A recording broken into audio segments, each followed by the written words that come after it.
Café Gabe's Smordials, aka Campfire S'more Cupcakes. You might say it's one part s'more, one part cordial. Now I know most of the recipes I've done on this channel have been fairly healthy and nutritious, at least for me.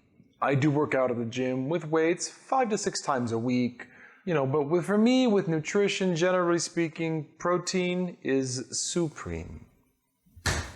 But sometimes, just gotta be a little naughty, a little scandalous, dare I say, decadent.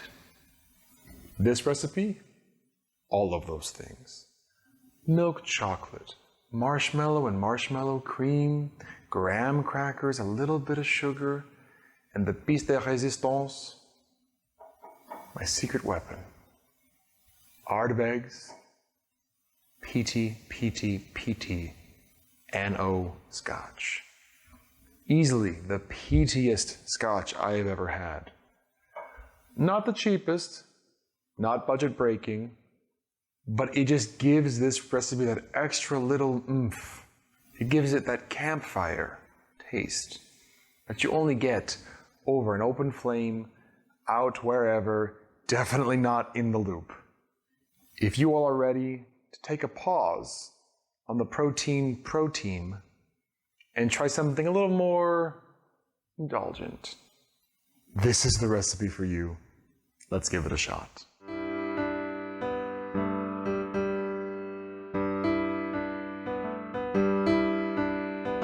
So yet again, we're not changing our ideas here. First things first, preheating that oven to 350 degrees. But one difference I'm going to say right now is I do have my rack on the near lowest level. We want it to be kind of as far away from the burner on the top as possible. So, rack near the bottom, 350 degrees. So, the double boiler is our new technique today.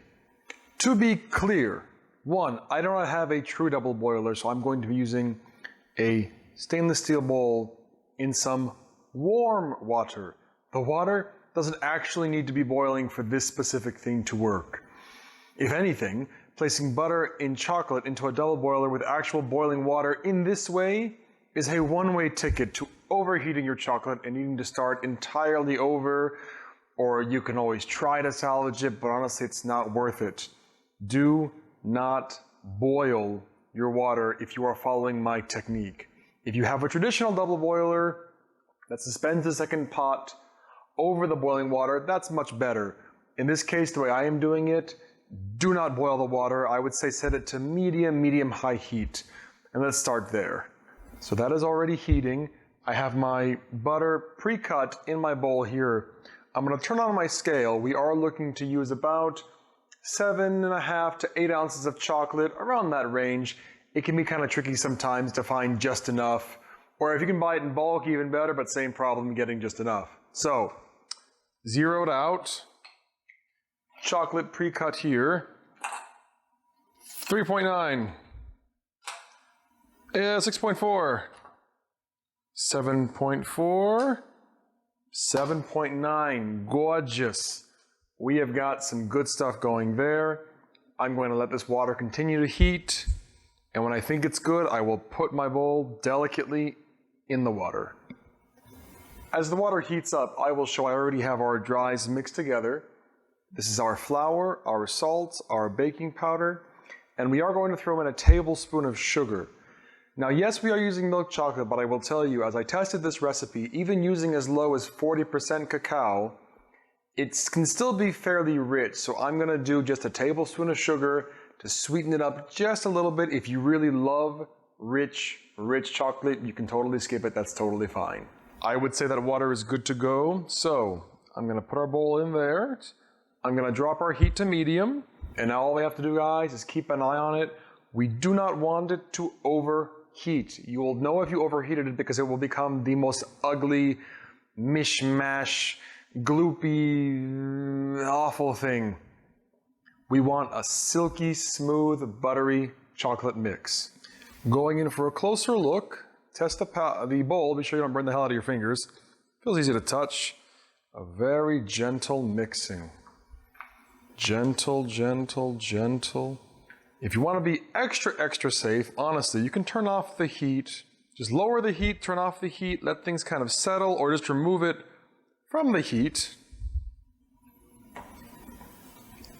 Keep things going, keep things mixing. The residual heat will continue to melt everything in the bowl. And then if you find it's just not quite there yet, put it back.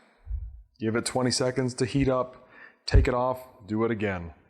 Oh yes, we are almost there.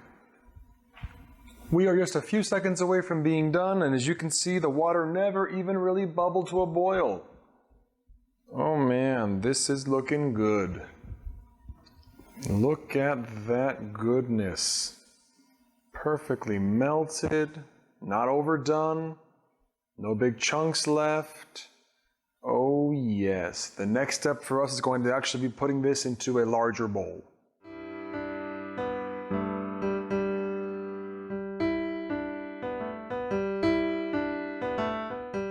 So, I've switched to a whisk. We have our nice, cool chocolate sitting here in our big bowl.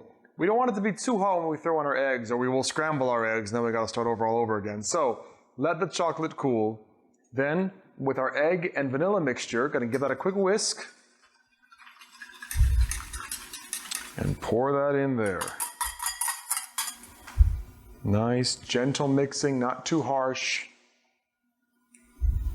Now, you have a decision to make. We can go ahead, add our dries to this, get that mixed in, put them in our cupcake tins. We'll be good to go. However, if we're going to go for that full Café Gabe Campfire feel, well, we're going to have to get a little risque. We're going to have to go a little dark. Oh yes. I have my 1 ounce pour of my Ardbeg Scotch. Get that in there. And stir. Oh my. These are now adult cupcakes. But you could skip that step, not even worry about it, keep going. So, up to you. I am definitely going with my Scotch. I paid for it, I'm excited for it. Now, we're going to sift in our dry mixture.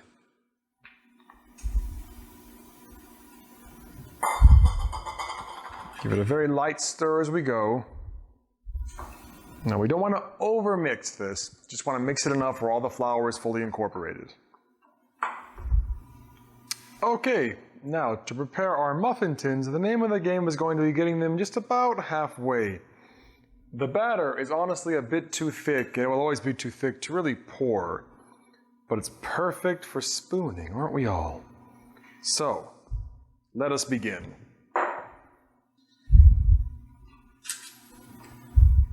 Just about halfway full, and you will understand why momentarily.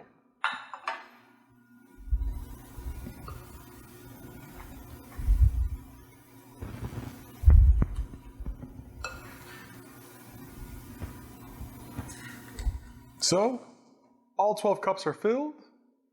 About halfway, I've leveled them out just a little bit. And now, the special technique. Frozen whole marshmallows. We're going to take one in each, dead center, pushing it down almost to the bottom. Rinse and repeat. This way, we create a nice little cavity for our filling later, and also, by having them be frozen, we can create that cavity without melting everything through, but still cooking our cupcakes. All right, I'm going to throw these in right now so that the marshmallows don't thaw anyway. We're going to put them in there for about 14 minutes, again at the lowest rack. Check around 12 or so. The toothpick test will tell you everything you need to know about how done they are. But guys, we are ready to keep going.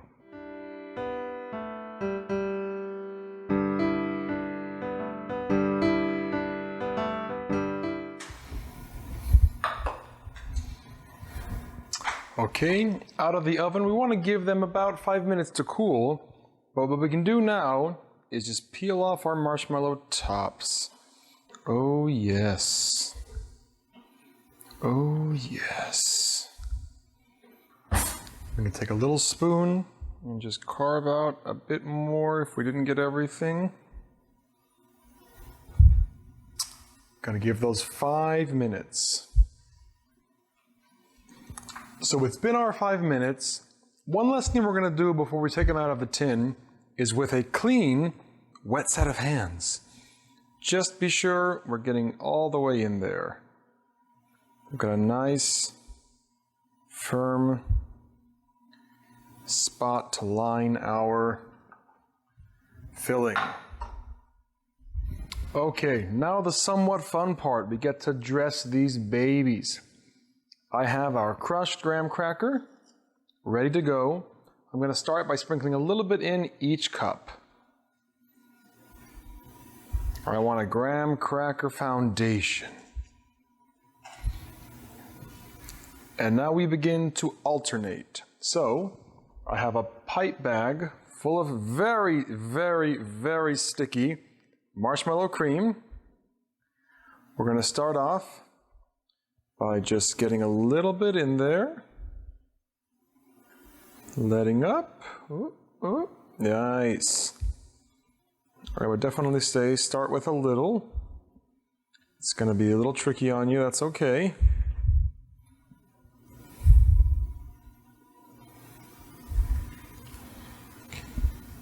With that first layer in, more graham cracker. We want the full s'mores experience.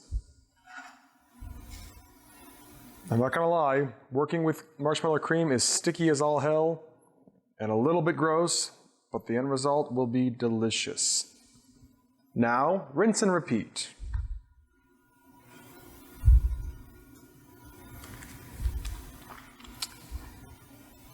Okay, now we have some choices here. We can top off with some of our leftover marshmallow caps, like so. Maybe do a couple that way. As you can tell, my hands are filthy, so again, be ready for that.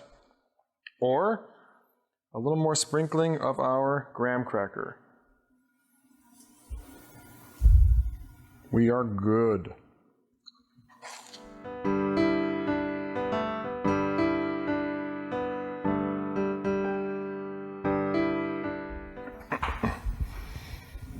All right, everybody, taste test. I unpeeled one of these bad boys, and ooh, I am ready to give it a shot. Here we go. I can give you all a sneak peek at what you're going to be looking for. Look at that. Perfect. Almost to the bottom, but didn't break through. Oh my gosh, guys. That scotch, just the amount. I originally tried with 2 ounces. It was way too much, even for me. But just the 1 ounce with a little extra sugar. Oh my, it's just,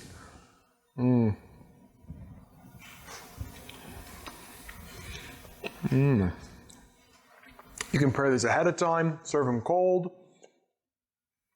It's a mess to make, don't get me wrong, but what in life isn't worth a little effort? Guys, fantastic. All